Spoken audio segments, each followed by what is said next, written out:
Howdy everyone, petedaddy here. Today I wanted to share with you guys my favorite custom tactics, the best formations, the things that work for me, the things that don't work for me, to help you guys grind out more wins in Weekend League and climb the ranks in division rivals. So let's just get right into it. And I guess I'll just say first things first, everybody has their own unique play style. I know a lot of us like to look at other people's tactics, try to copy those exactly to make them fit into our play style, but everyone plays differently. So try to incorporate some of these ideas and maybe try to put them into the way you play. And if you're new here, please make sure to subscribe. I really appreciate it. So let's just get right into it.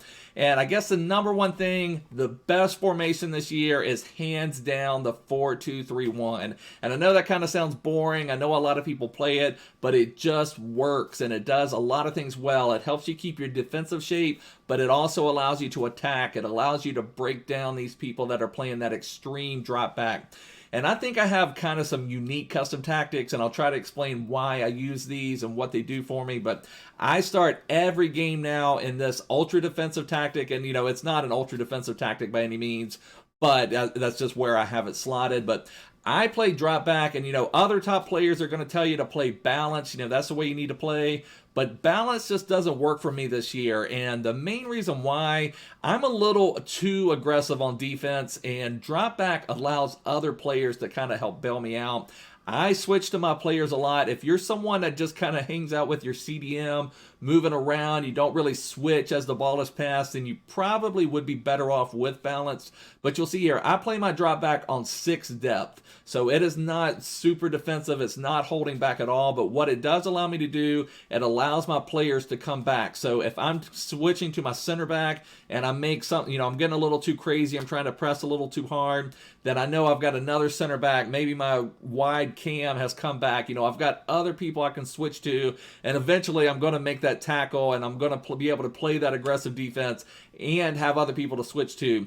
I've found when I've played balance that, you know, if I go out with my center back and I miss, I'm just toast. I don't have anyone else to switch to. My opponent's in. And I'm not saying that's the best way to play, but that's the way I play. So I need tactics that fit the way I play. So drop back works really well for me.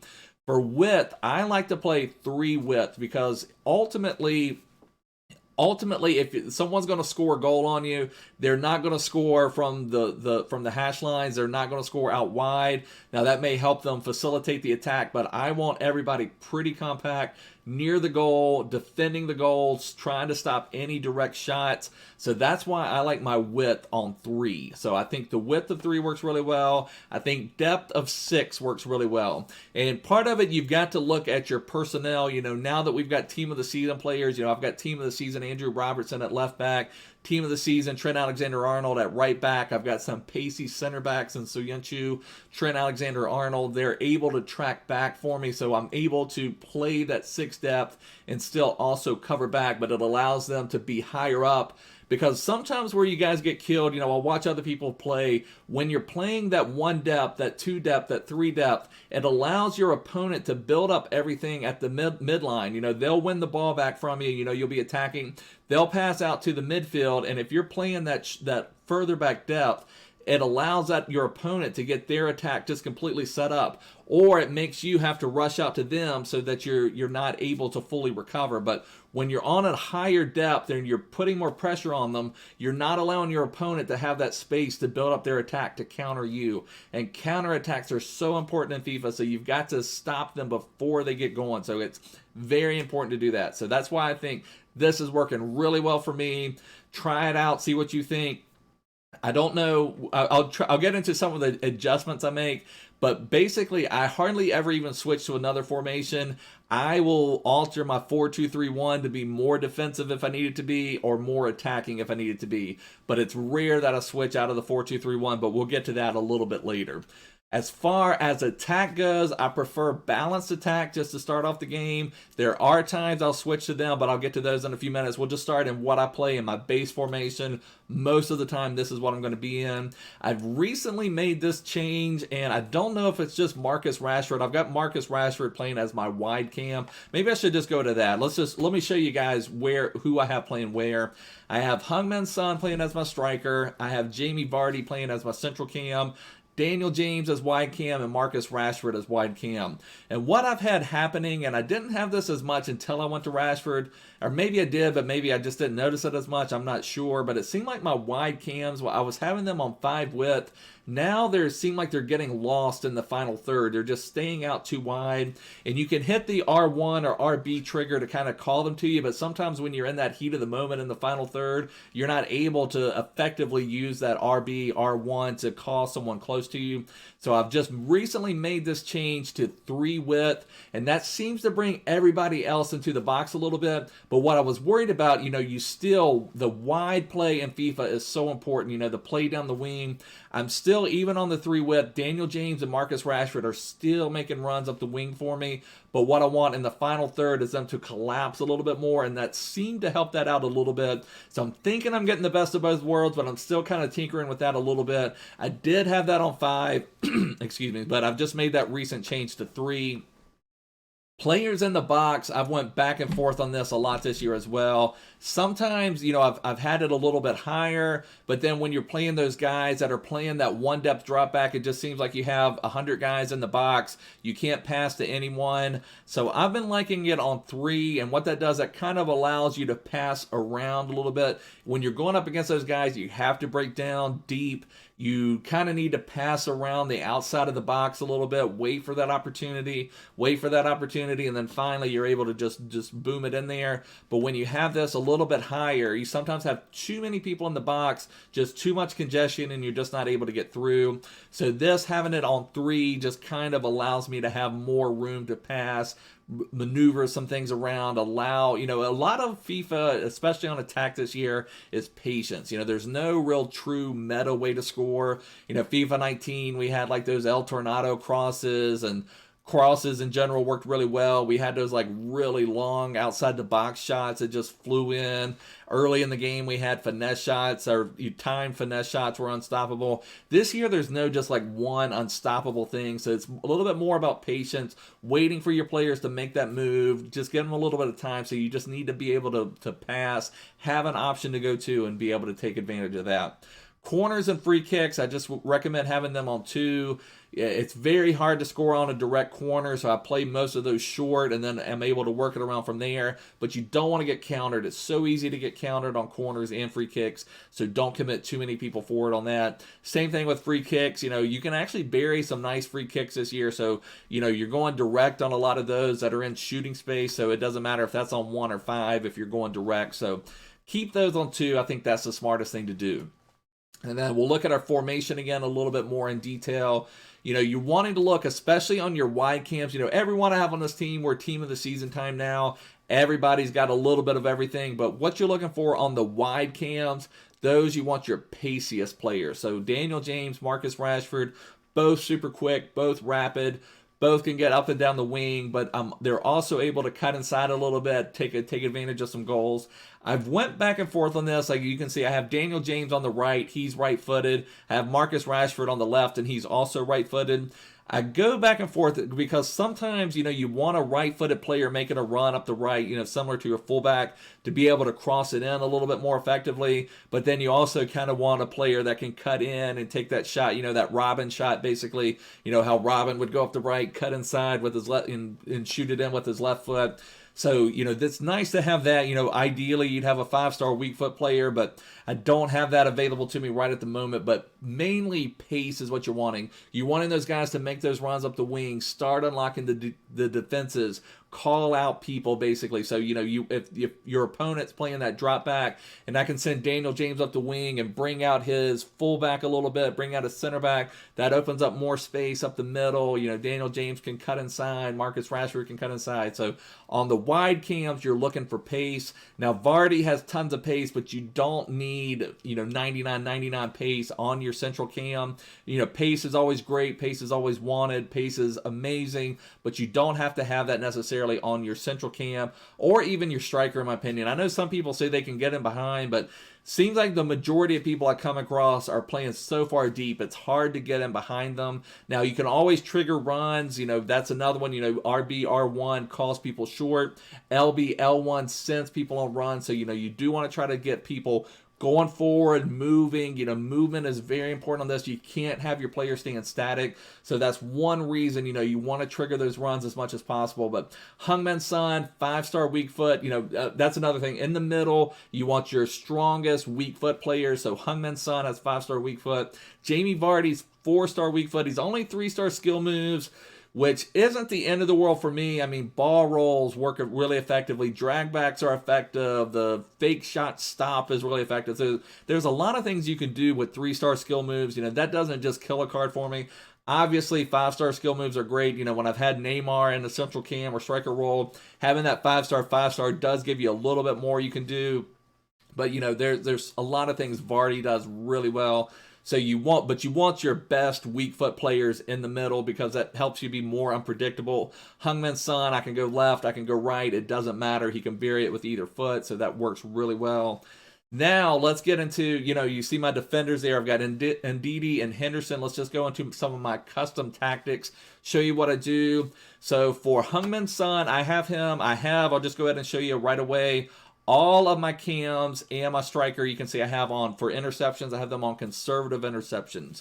And the reason I have them on that, I probably could take that off now, but it was kind of draining my stamina a little bit on some of my players earlier in the year when they were on balance or aggressive. And I don't want them to really be going for interceptions. I just want them, if I lose the ball, to kind of track back a little bit. And I'm going to be the one manually switching to them, pressing a little bit to do that. I just don't want them losing any stamina doing something that they don't need to be doing. So I have all 4 of my attackers on conservative interceptions. So then you'll see on support runs, I have him on balanced width.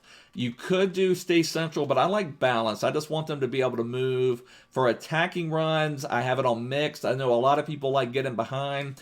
I prefer mixed because sometimes I want Heung-min Son to show his feet. Sometimes I want him to make runs. Sometimes a lot of my goals come from Vardy passing to Son and then Vardy making a run past Son. So it's not always just going to be Heung-min Son trying to get him behind. I want him to be versatile, and he does a lot of things really well. So I like having my striker and my cam as versatile players. So when I look at strikers, sometimes you'll see strikers with like 73 passing, and that doesn't work well for me because my strikers tend to end up getting a lot of assists as well as a lot of goals. So I want my striker involved, both showing their feet and getting in behind. So that's why I like mixed attack on that.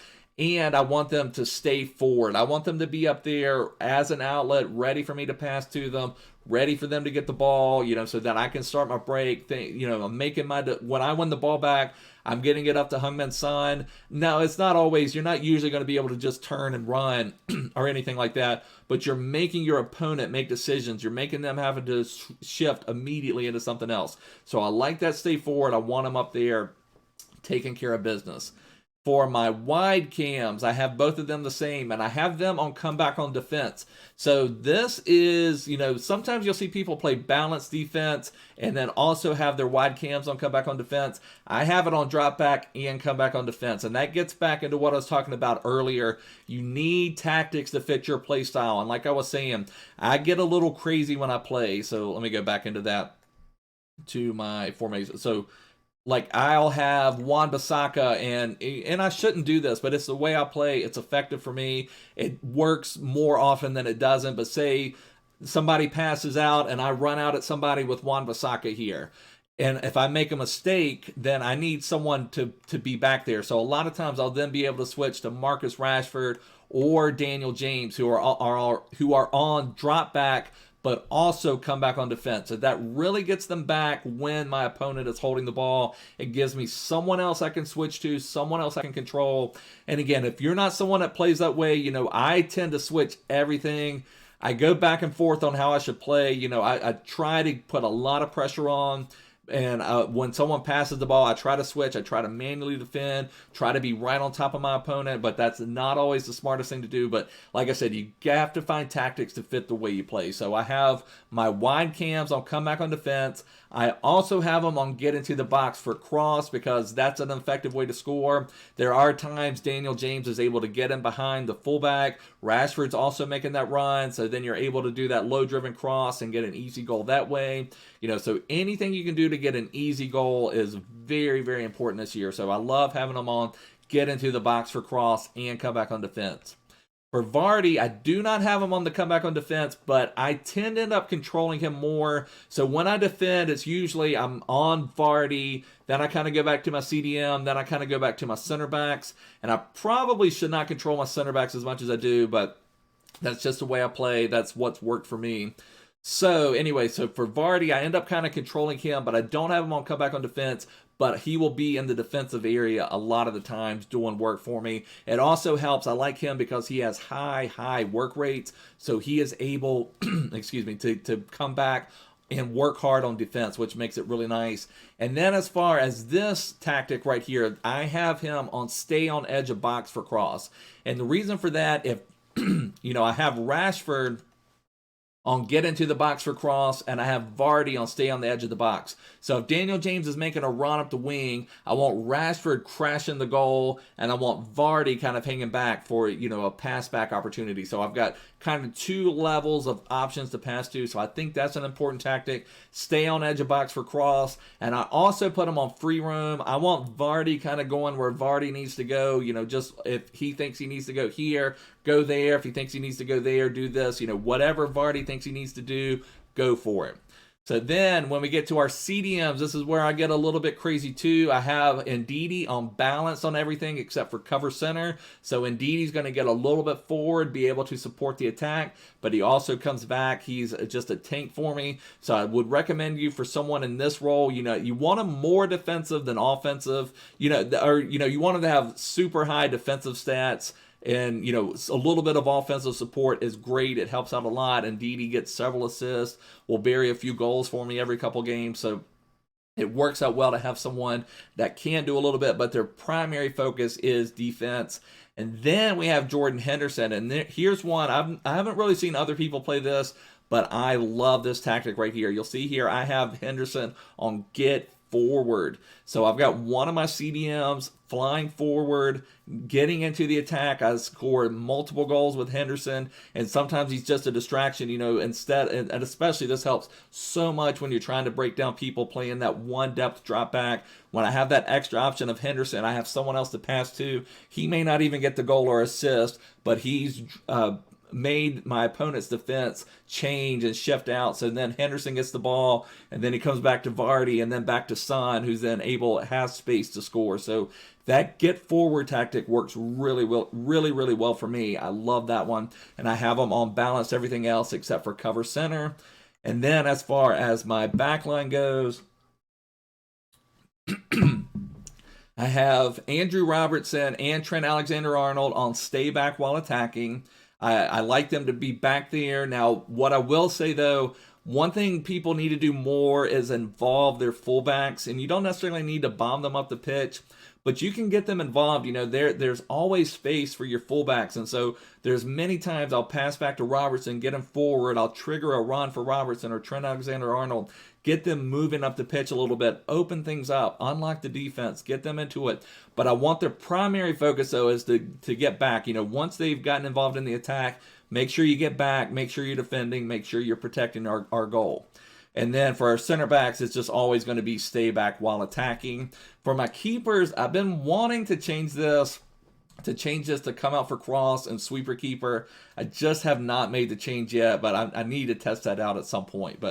So this is my main tactic. I think this works really well. I'll just show you this real quick. This is a formation that I like. I will sometimes switch to this if I'm chasing the game.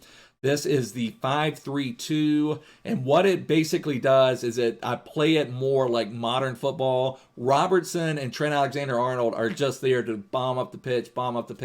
Wan-Bissaka, Ndidi, and Söyüncü are my defenders. So you'll see here on my instructions, I have Robertson on balanced attack and Trent Alexander-Arnold on balanced attack, but it's on fast build-up offensive style, so they are getting up the pitch. And then I have a lot of people in the middle. Trent Alexander-Arnold and Robertson are supporting a little bit, and then I just kind of have all my guys in the middle here to kind of disrupt things and attack. So this does work well, but I honestly do not switch to it much. Let me show you the changes I make when in certain situations. So basically, if I am trailing in the game, so let me get to this here. So if I'm trailing in a game, do not hesitate at all to put it on constant pressure. Constant pressure is working super well right now. If you're chasing the game, switch this to constant pressure. I will also, depends on how crazy you want to get. I have bumped this up to 10 before. It really puts pressure on your opponent, and you may not want to do that until maybe the 70th or 80th minute. But, when you put that pressure all the way up on your opponent, it makes it very hard for them to get by. You also have to remember a lot of us have team of the season players now with lots of pace. They're able to track back a little bit better. So if someone gets in behind you, you're going to have a card with 95 to 99 pace, center back, right back, left back, that's going to be able to track back and maybe catch up to that run. So, this works really well for me when I'm chasing a game. I've come back with so many games, but I also pair it with this. I pair it with offensive style, fast build up. And what that allows you to do, if you win the ball up high up the pitch, before your opponent can even get their defenders turned around, you're boom, boom, boom, you're in on goal, you're getting several chances at easy goals. So constant pressure paired with fast build up is a really nice pairing, and I will switch to that quite a bit. And I'll also do this, I will put it back even on my 6 depth here. And I will also, you can change your in-game instructions to team pressing. That is the same thing as constant pressure. If I just need like a little pick-me-up, if I have a guy, sometimes I'll change to this. If you'll come across opponents who are just kind of doing that thing where they're just passing across a little bit outside of the box. And, instead of just letting them do that, control the game, I will sometimes switch to constant pressure, maybe after they've done it. And I'll do that with the in-game tactics. I believe it's down and left. That was what I want to say on your D-pad. I'm pretty sure it's down and left.